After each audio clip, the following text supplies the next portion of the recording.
Of late, I've been getting a lot of inquiries about when someone can change status to a non-immigrant visa when they're already in the United States.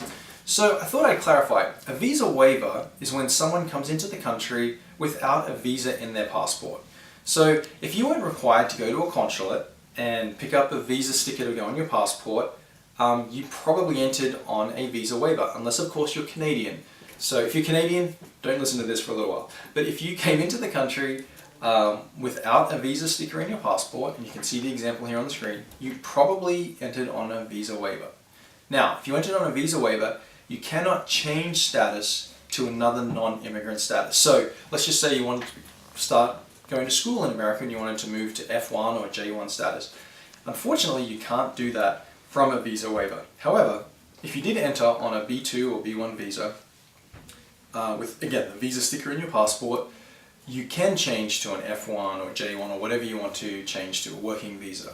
Now, where it gets a little bit different, and this is where people get confused, when you want to adjust status to become a permanent resident through marriage, it doesn't matter how you entered. So if you entered on a visa waiver or a visa, you can adjust status to that of a permanent resident. You just have to prove lawful entry into the United States.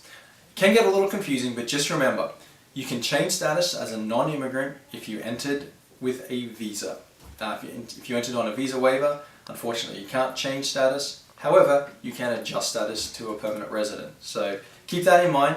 If you have any questions, don't hesitate to call.